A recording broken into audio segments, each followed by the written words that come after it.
Então, dando continuidade é, ao assunto de cinemática rotacional, a gente vai fazer agora o estudo do teorema dos eixos paralelos. O que vem a ser o teorema dos eixos paralelos? É um recurso para calcular o momento de inércia de um corpo em relação a um ponto geral, entendeu? Então, o que esse teorema diz para a gente?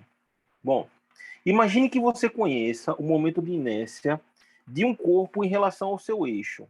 Tá lá, você tem aquele corpozinho, por exemplo, um anel, você sabe que o do anel é mrzinho ao quadrado, certo? Por exemplo, você sabe ele em relação àquele eixo. E aí, só que imagine que você agora vai colocar esse anel a uma certa distância, vamos chamar essa distância de um vetorzinho h, daquele ponto. Qual é que vai ser esse momento de inércia? Esse momento de inércia vai se alterar, já que a gente tem uma distância diferente. Então, se você conhece o momento de inércia de um corpo em relação ao eixo que passa pelo centro de massa, podemos relacionar o I a uma determinada outra distância. Aqui a gente tem essa relação, certo? Imagine que você tem aqui o centro de massa desse corpo e você tem uma determinada massazinha aí aqui. Em relação ao eixo central desse corpo, a gente tem esse vetorzinho H, que ele está relacionado com o centro de massa, e essa distância Rzinha, linha, ela é a coordenada relativa ao centro de massa, cujo I eu conheço. Ok? Só que nesse caso daqui, a gente está querendo saber em relação a essa massa MI aqui, que é esse outro ponto qualquer, qual é que vai ser o nosso momento de inércia. E para fazer isso, a gente vai fazer o quê? Bom, primeiramente, deixa eu mudar aqui a cor da caneta, certo? A gente sabe que o quê? Se a gente pegar essa relação daqui, a gente vai ver que o nosso RI, certo? O nosso vetor RI, ele pode ser dado com esse Hzinho aqui, esse vetor H, mais o vetor Rzinho I. E a gente pode fazer uma multiplicação pelo vetorzinho RI aqui, de maneira que a gente vai escrever que RI ao quadrado, ele vai ser quem? Ele vai ser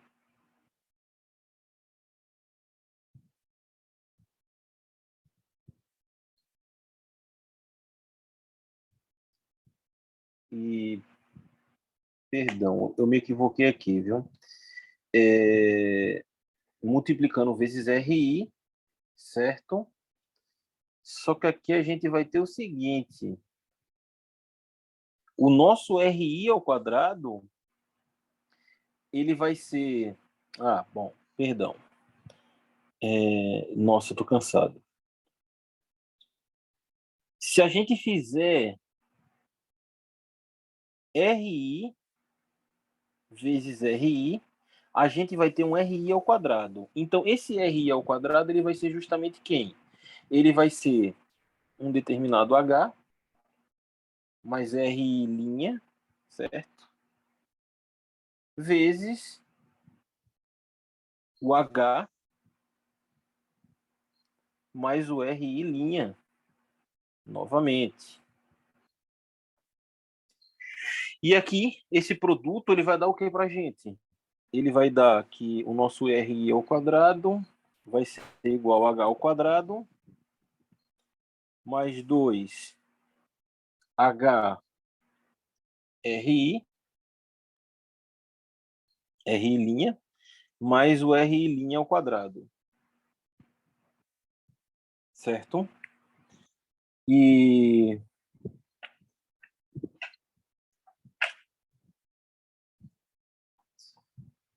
o que a gente sabe aqui? A gente sabe que o nosso momento de inércia, ele seria o somatório de MI vezes RI ao quadrado. De maneira que a gente pode escrever da seguinte forma aqui, ó, que isso aqui vai ser igual ao somatório de MI RI' ao quadrado mais 2H vezes o somatório de MI, RI', certo? Mais o somatório H ao quadrado de MI. Aí, bom, esse termo daqui, MI, RI', a gente está falando em relação ao centro de massa, certo? E quando a gente vai calcular o momento de inércia do centro de massa, o momento de inércia do centro de massa em relação ao centro de massa, na posição do centro de massa, o que é que a gente vai ter aqui é o seguinte, que nesse caso daqui, perdão, isso aqui não, em relação ao centro de massa não. Nesse caso daqui, a posição relativa ao centro de massa, certo? Sobre a massa dele, é o somatório de MI vezes o RI. E qual é que vai ser o valor aqui? É que a coordenada do centro de massa em relação ao centro de massa, esse valor daqui, ele vai ser zero, certo? De maneira que esse termo aqui, ele vai ser zero, sobrando para a gente o quê? A gente pode chegar aqui e chamar esse momento de inércia como um momento de inércia I0 qualquer, ok? E aí aqui a gente vai ter o seguinte, isso aqui vai ser igual, quem foi que sobrou aqui? Isso aqui é o nosso I do centro de massa, certo? Isso aqui é a nossa distância H vezes a nossa massa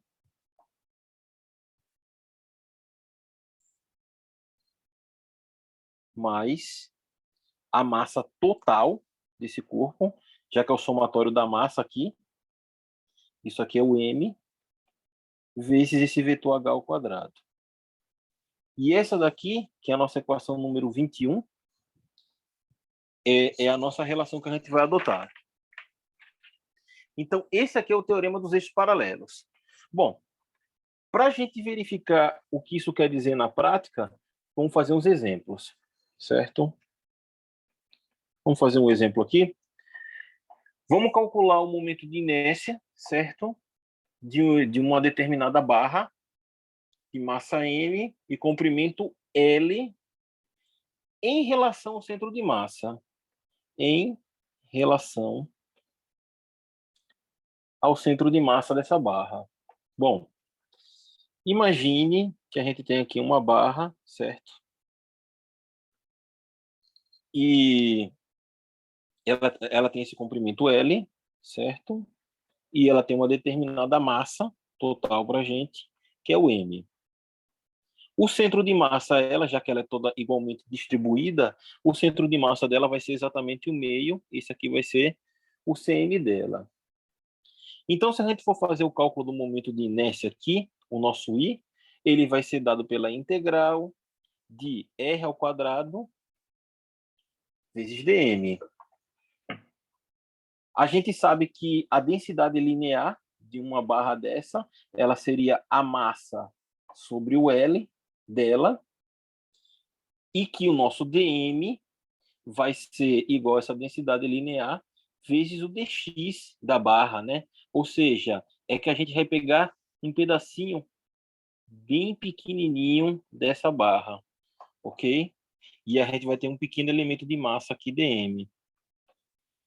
Assim, o nosso dm vai ser quem? Vai ser m sobre L vezes dx. E aí, nesse caso, o R que a gente está tratando, a gente já viu, vai ser o nosso x, certo? X ao quadrado.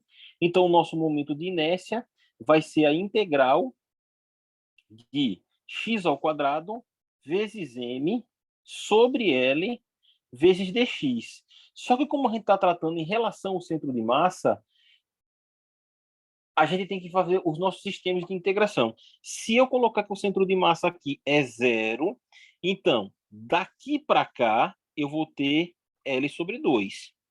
E daqui para cá, eu vou ter menos L sobre 2. Então, esses sistemas de integração vão ser entre menos L sobre 2 e L sobre 2.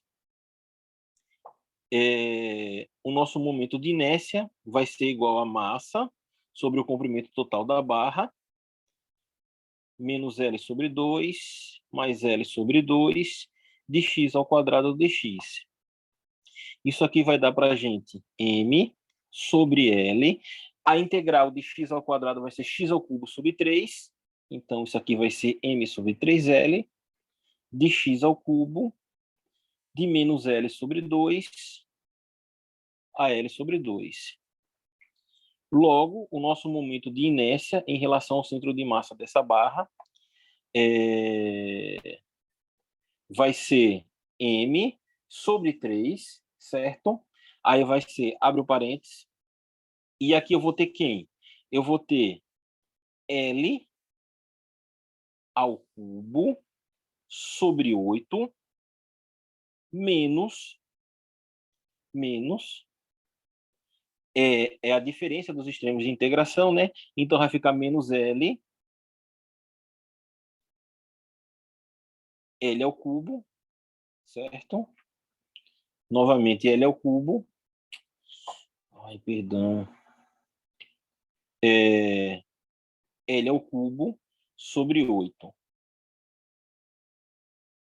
Ou seja, eu vou ter aqui menos por menos mais. O meu momento de inércia vai ser m sobre 3.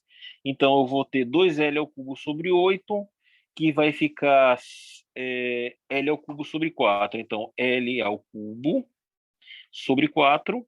Isso aqui vai me dar um momento de inércia de mL ao cubo sobre 12. Então, em relação ao centro de massa de um determinado corpo, o nosso momento de inércia vai ser dado da vareta. Agora, vamos calcular o momento de inércia em relação à extremidade da barra. Ou seja, a gente vai pegar uma barra aqui, e em vez de a gente calcular em relação ao centro de massa dela, a gente vai calcular em relação às extremidades 0 aqui, no eixo X. Então, como é que seria isso? Bom, aplicando o teorema dos eixos paralelos, a gente vai ter um momento de inércia I0, que ele vai ser dado pelo momento de inércia do centro de massa, lá como tinha a equação, mais a massa vezes esse vetorzinho H, certo? Quem é o momento de inércia em relação ao centro de massa desse corpo?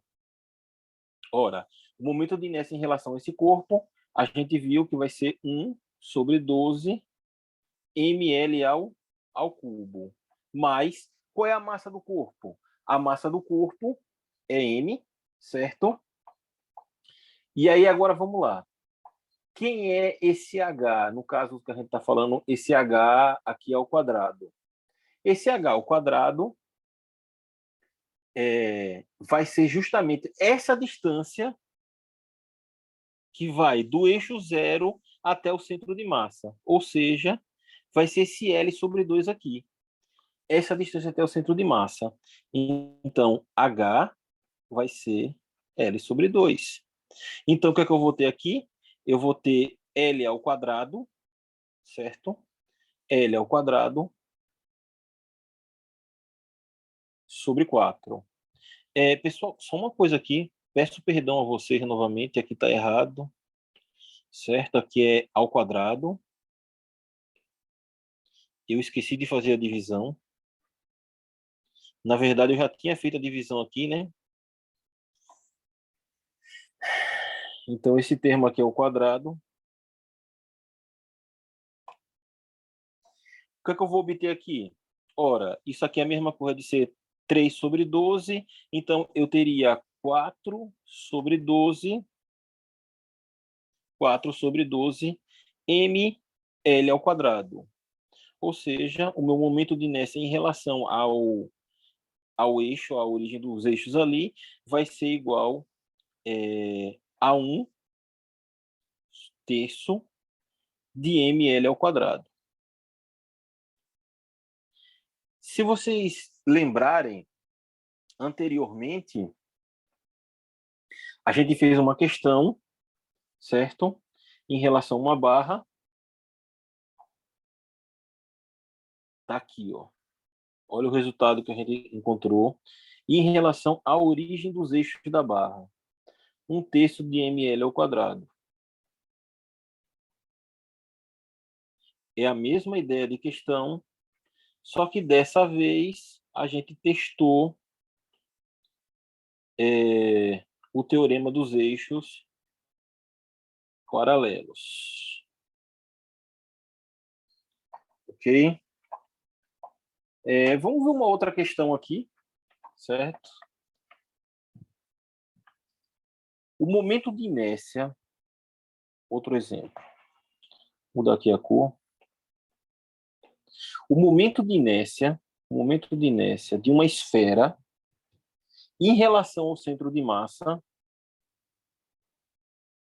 de uma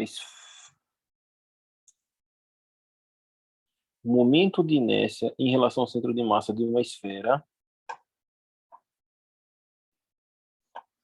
ele é dado por 2/5 de mr ao quadrado.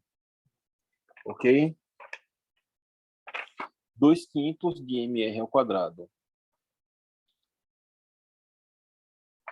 Então, qual é que vai ser o momento de inércia para essa esfera, certo? Em relação a um extremo dessa esfera. Ora, se a gente está tratando de uma esfera, certo? O momento de inércia em relação ao centro de massa dela é 2/5 de mr ao cubo, ok? Qual é que vai ser o centro de massa? Qual vai ser o novo momento de inércia em relação a essa extremidade? Simples. Em relação à extremidade, a gente vai ter uma distância h, que vai ser quem? Que vai ser o nosso R. Ou seja, em relação ao centro de massa em uma extremidade, qualquer aqui, a nossa distância vai ser o nosso R. Pelo teorema dos eixos paralelos, I0 vai ser igual a I do centro de massa mais a massa vezes H ao quadrado. O nosso I0 vai ser igual a 2/5 de mr ao quadrado mais m, agora H a gente viu que é o próprio R ao quadrado. Ou seja, isso aqui é 5 sobre... É a mesma coisa da gente ter 5 sobre 5, certo? De maneira que, em relação a uma extremidade da esfera, o nosso momento de inércia vai ser 7/5 de mr ao quadrado. É bem mais fácil de fazer dessa maneira do que se você fosse fazer todo o cálculo em relação a essa distância. Certo?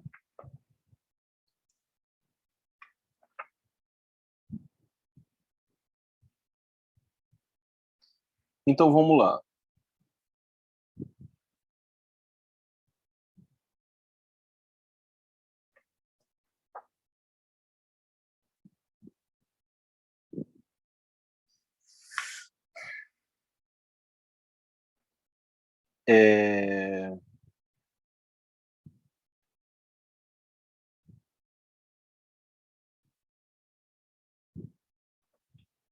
Dando continuidade aqui à nossa aula, a gente vai fazer um estudo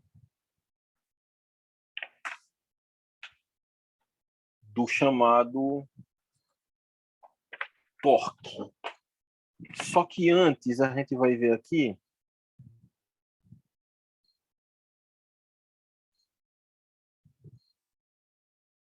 quem é a causa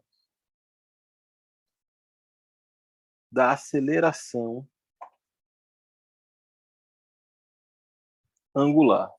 Quem é a causa da nossa aceleração angular? Certo? Bom, Imagine que a gente tem aqui... Imagine que a gente tem aqui o seguinte, a gente tenha um determinado eixo, certo? A gente tem um determinado eixo de rotação, ok?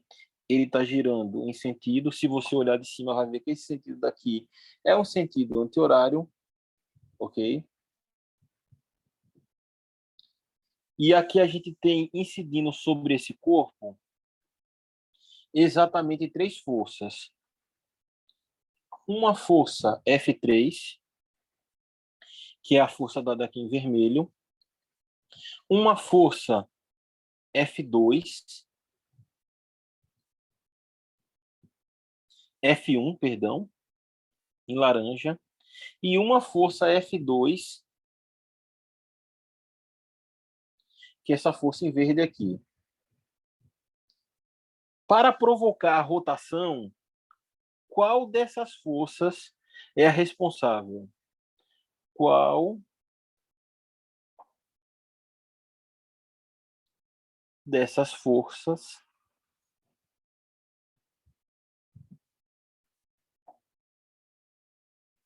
é a responsável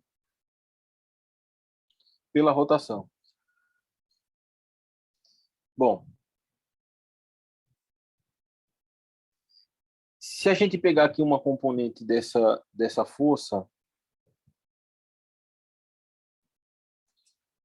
dessas forças aqui, a gente vai notar de cara que a força que vai ser responsável por esse movimento de rotação, obviamente, vai ser essa força F3 aqui, certo? Ou seja, que vai ser a força perpendicular ao raio.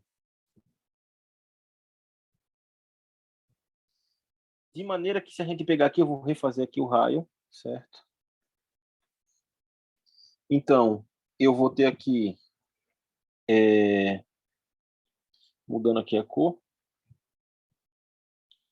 em relação ao sentido anti-horário, a gente vai ter ômega e vai ter alfa, onde alfa é a aceleração e ômega é a velocidade. E a gente vai ter também aqui, num determinado ponto desse, uma força, que é a força tangente, certo? Vai ser a força F, vai ter a força tangente e essa outra componente da força aqui. De maneira que a gente pode escrever uma força F qualquer que atua sobre o corpo, forçando a sua rotação, vamos dizer que isso aqui seja o nosso FI, né? Essa força FI, ela vai ser dada pela nossa força tangente no eixo I, seria essa daqui, certo? E a força perpendicular. Vou botar aqui esse símbolo como sendo perpendicular, ok? Então, vai ser a força perpendicular ao nosso eixo I aqui. Essa daqui, a tangente, ela tem direção da velocidade, certo? Nosso V. E essa daqui, ela tem direção do nosso raio. Ora, sabendo que a força I é igual a massa de I vezes a aceleração de I, certo? E nesse caso a gente vai ter a nossa aceleração como sendo formada pelo conjunto das demais acelerações, né? A gente vai poder... Vamos escrever separado aqui.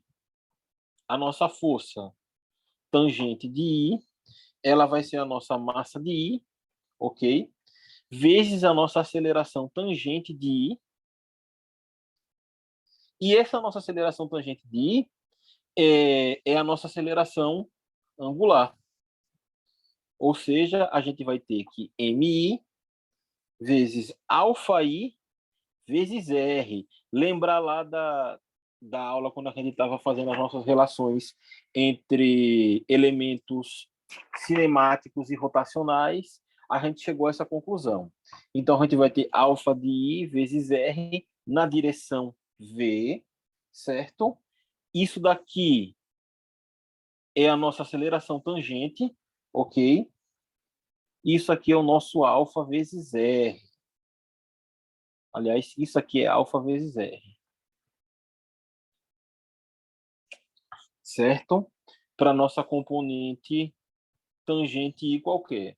E já a nossa componente perpendicular, certo? Nossa componente perpendicular de I, a gente vai ter uma massa de I vezes a aceleração. A gente vai ter a nossa aceleração perpendicular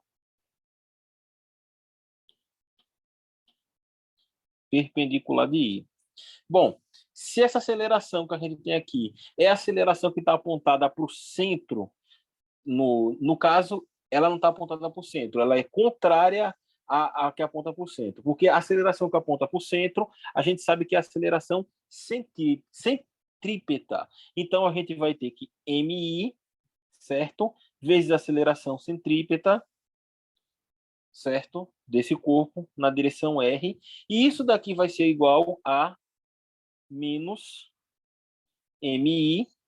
E a nossa aceleração centrípeta é ômega ao quadrado RI da direção R. Ok?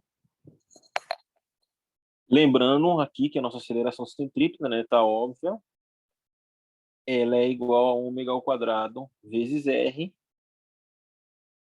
Também pode ser V ao quadrado sobre R.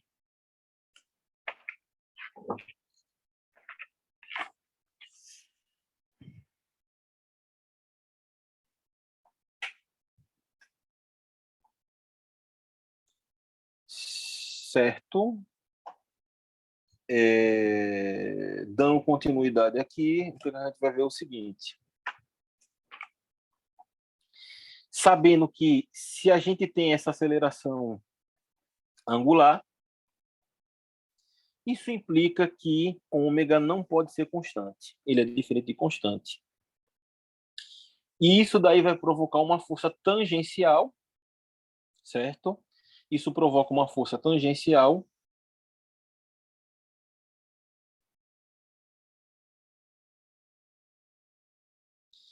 Isso vai provocar uma força tangencial.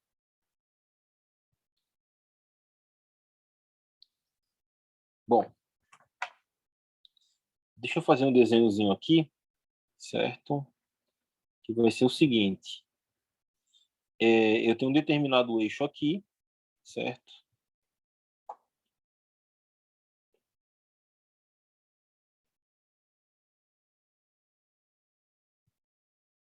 E aqui a gente vai ter a nossa força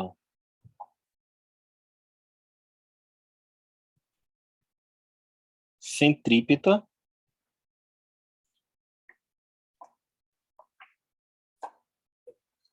A gente vai ter a nossa força centrípeta,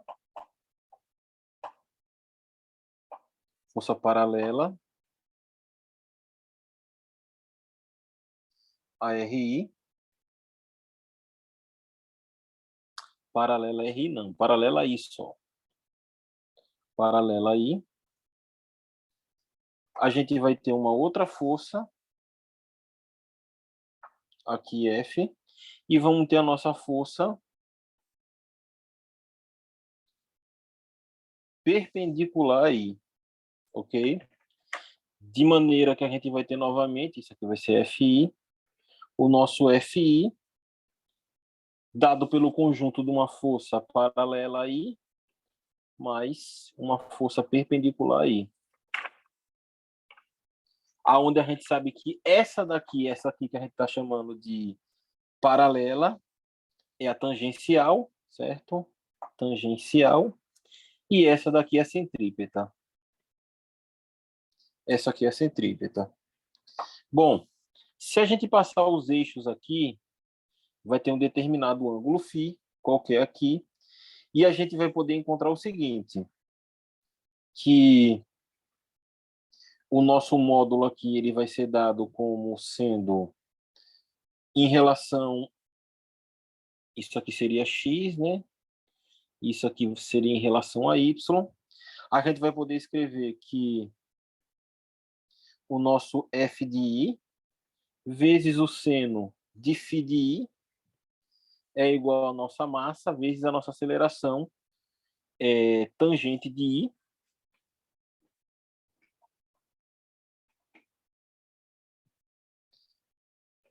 O nosso i vezes o seno de φi, ele pode ser escrito, né, como a nossa aceleração tangente é o nosso alfa, que é a nossa velocidade angular, vezes RI na nossa direção de V.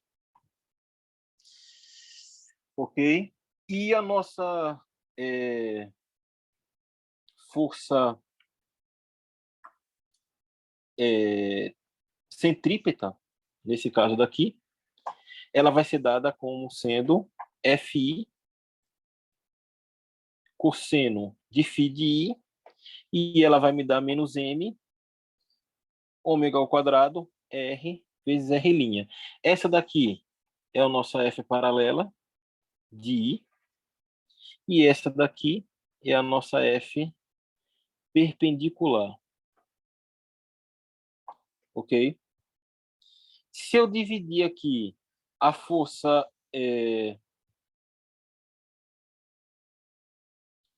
Não, pronto. Não vou dividir nada. Tá aqui essas duas componentes da força, novamente. De maneira que aqui a gente vai fazer o seguinte. Se eu pegar um RI aqui e jogar aqui dentro do... multiplicando essas equações, o que eu vou ter é o seguinte. Eu vou ter que RI vezes FI, seno de φi, vai ficar igual a M, alfa, RI ao quadrado. A gente aqui não está utilizando mais o vetor, certo? Está utilizando o módulo. E aqui a gente tem essa seguinte componente aqui, ó. RI, FI, são os módulos, né? Vezes o seno de um determinado ângulo φ de I. E se a gente pensar nisso daqui, o que a gente tem aqui é um produto vetorial entre R e F. Essa daqui é a definição do módulo desse produto vetorial. E para esse produto vetorial aqui, a gente vai dar o nome do conceito disso daqui. É o torque. Essa grandeza daqui é o torque. Perceba que a gente está aplicando esse torque daqui na nossa força paralela. Ou seja, na nossa força paralela, que é a nossa força tangencial. Assim, você está fazendo esse movimento nessa direção daqui, essa força aqui, para gerar o movimento em sentido anti-horário, nesse caso. Então, é o torque que, em relação ao eixo, que vai gerar esse movimento. Então, generalizando aqui, a gente vai ter que o torque de I, que é um vetor também, obviamente. O torque de I vai ser igual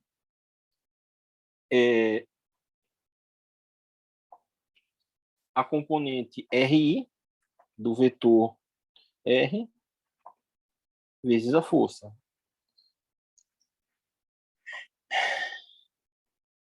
Ou ainda, a gente pode escrever o módulo dele, né, que o torque de I pode ser MI vezes RI vezes o alfa,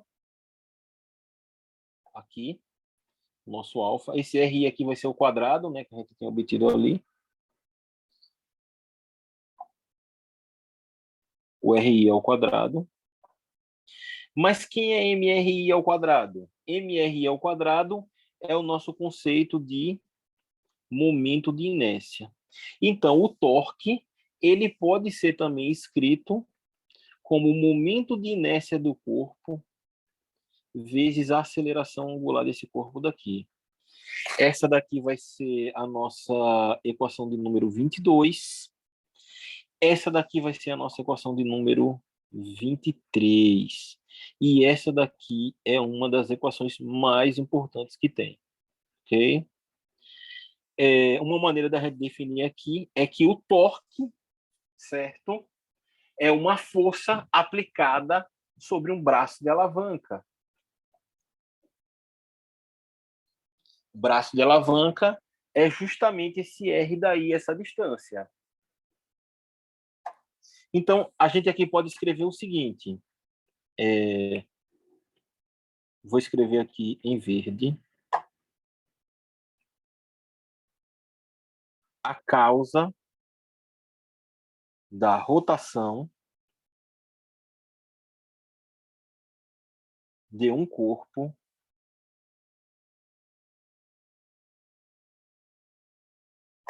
e, consequentemente,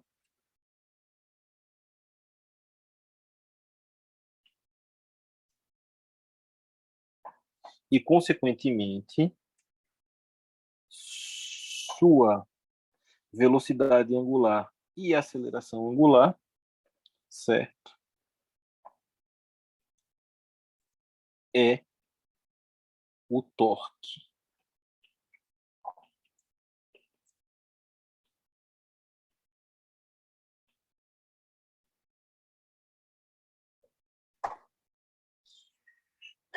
É o torque.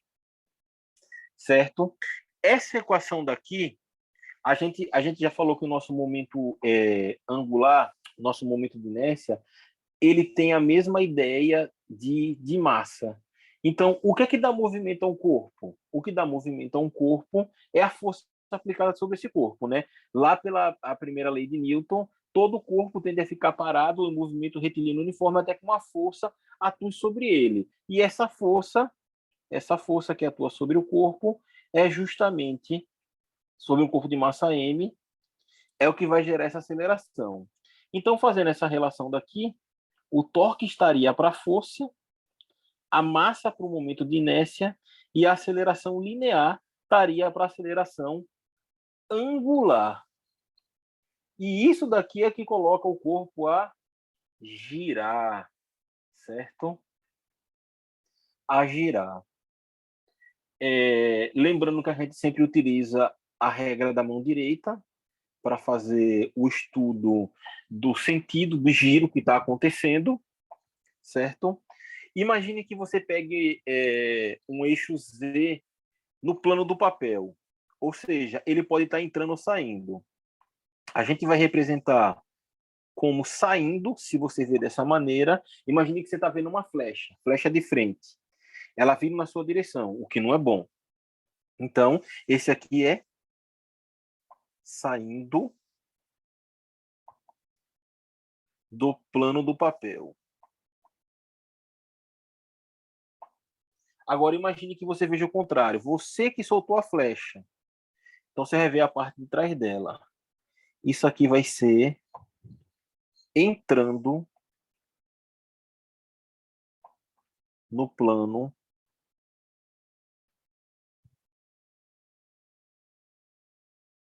do papel. Certo? Se a gente pegar um determinado corpo aqui, qualquer, ok? E a gente coloque, deixa eu mudar aqui, uma força F1 atuando nesse corpo, certo? A gente vai ver que a rotação dele vai ficar no sentido anti-horário, ok? Logo a gente vai perceber o quê? Que o nosso torque, ele vai estar o quê? Saindo do plano do papel. Agora imagine que eu vou colocar uma outra força F2, certo? Essa força F2 não, perdão, eu botei errado. porque essa força F2 ela vai acabar indo na mesma direção. Eu vou botar uma força F2, certo? E essa força F2 vai criar um movimento no sentido horário, certo? Então, se é no sentido horário, eu vou virar a minha mão para de cabeça para baixo, vou girar os meus dedos pela regra da mão direita, no sentido horário, e o meu dedo, isso aqui é o torque 1, o meu torque 2, ele vai ser entrando no plano do papel, certo? É isso. Ok? Novamente a gente viu aqui que o torque ele é o produto entre o raio e a força aplicada, certo? E que o módulo desse torque ele vai ser dado por R vezes o F vezes o seno do ângulo entre eles.